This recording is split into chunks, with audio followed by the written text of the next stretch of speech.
आप लोगों को एक एक देखो अभी तो एक तरह से माने हमें ख्याल से लगभग 60 के अलावा मेंबर्स हैं, 60 के सामने 50 टू 60 के बीच में सारे मेंबर्स। तो हमारा आज जैसे मान लो परिवार है, हमें इसमें एक एक मेंबर को डिस्कस करने के लिए आगे बढ़ना पड़ेगा, क्योंकि आप लोग एज ए जो 2023 में जितने मेंबर बने हैं वो एज ए फाउंडर मेंबर है, और फाउंडर मेंबर की बहुत बड़ी जिम्मेदारी होती है। ऐसा मत सोचना कि शीतल जी मेंटोर है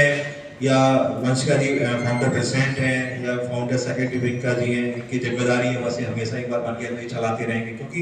इनको तो अपना इन्होंने शुरुआत की है, और जैसे शुरुआत करना किसी भी काम का एक बड़ा एक होता है। कहते हैं ना कि काम की अगर शुरुआत किसी ने कर ली तो काम के रास्ते तो अपने आप सुगम होते रहते हैं। तो वैसे ही मेंबर्स को आप सब लोगों को तो मेरा सब ये है रिक्वेस्ट कि आप एज ए फाउंडर मेंबर आप अपनी जिम्मेदारी को समझें। जो है लास्ट ईयर एलजीबी में, अभी इस साल एलजीबी में रहे हैं वो भी, और साथ में जो मेंबर्स हैं उनको डिस्कस करना पड़ेगा आपको कैसे अपनी ग्रोथ को करना है, किस तरह के प्रोग्राम्स करना चाहिए, मेंबर्स की इंटरेस्ट क्या है। मतलब प्रेसिडेंट को आप कहते हैं ना मेंबर को बिल्कुल चैन से नहीं बैठने देना, बिल्कुल कहना कि नहीं ये ऐसे होना, ये डिस्कस है, ये चीज है, उसको लगे कि बाकी में ये सारी जिम्मेदारी, कई बार मैं आपको बताऊं कई बार प्रेसिडेंट सेक्रेटरी या टीम का ऐसा लगने लगता है क्या सारी चीज हमारे ऊपर है, मेंबर्स के ऊपर, उसको कहीं भी फील नहीं होने देनी चाहिए। मेंबर्स के ऊपर एक एक, अगर आपको सपोज कोई एक एग्जांपल है सावन के ऊपर कोई प्रोग्राम हो रहा है तो उसको किस तरह से कर सकते हैं, एक एक मेंबर उसमें अपनी बात करके, फिर जब आप लोगों का पार्टिसिपेशन जब होगा ना तो एक अलग ही एक अलग ही एंजॉय होगा उसमें। तो मेरा आप सबसे रिक्वेस्ट ये है कि आप अपना पार्टिसिपेशन अगले साल 2024 में जिस मेंबर को आप जोड़ोगे उसको फाउंडर मेंबर का टैग नहीं मिलने वाला, वो मेंबर रहेगा, लेकिन आपके पास जो 2023 में एज ए फाउंडर मेंबर आप इस संस्था से जुड़े होंगे, चैप्टर से जुड़े होंगे, वो आपसे कोई नहीं छीनता। आप कितने भी साल हो जाए चैप्टर को, लेकिन आप फाउंडर मेंबर ही कहलाओगे। तो ये जिम्मेदारी फाउंडर मेंबर की होती है कि उस चैप्टर को जैसे एलजीबी के मेंबर्स ने चलाया है वैसे फाउंडर मेंबर को हमेशा अपने चैप्टर को चलाते रहना चाहिए, ये जरूरी है। बाकी साल भर का 2023 का प्रोग्राम सबने देखा, नो डाउट जॉन में ही नहीं नेशनल में भी जैसे गोलपूर्णा का एक अपने आप एक मुकाम आप सबने हासिल किया, और इतने शॉर्ट टाइम में जिस तरह से आप लोगों ने जो अचीवमेंट्स प्राप्त करे हैं,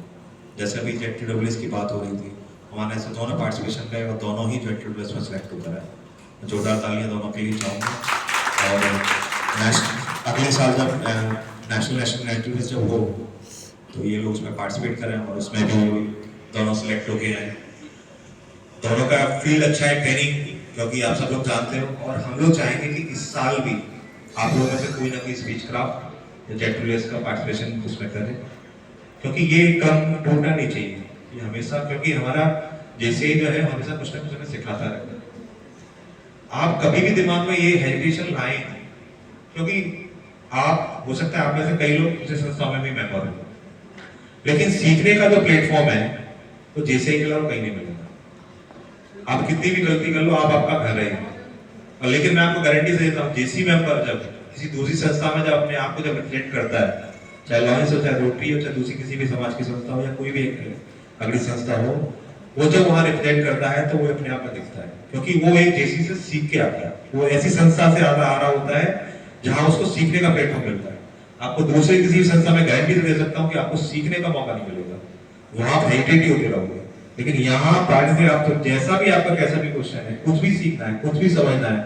आप समझ सकते हो। आज उसका नहीं मान सकता, प्रेसिडेंट के रूप हो सकता है कुछ गलतियां की हो या कुछ उनको नहीं समझ आए, लेकिन जब अगले इस साल उनको 2024 में हो सकता है कोई उनको नई जिम्मेदारी मिले तो वो सीखते रहेंगे। तो मेरा बस आप सबसे अनुरोध है कि हम लोग इस माहौल को इस तरह से ऐसा बनाएं कि हम इसमें सीखने का भी काम अपने अपने साथ में इसको करते रहें। एज ए केयर टेकर मैं हमेशा आप लोगों के साथ हूं, कभी भी मेरी कहीं भी कोई भी आप लोगों को जरूरत है आपके साथ हमेशा खड़ा हूं, और मैं हमेशा इसको एज ए अपने आप पहले फैमिली चैप्टर, जैसे मेरे लिए जैसे ग्वालियर, मैं जैसे ग्वालियर का मेंबर हूँ, 2016 में मैं जिसी में बना, और मैं इसको अपना एक होम चैप्टर ही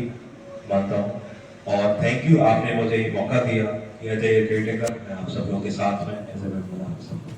काम करने के ऊपर। Thank you very much.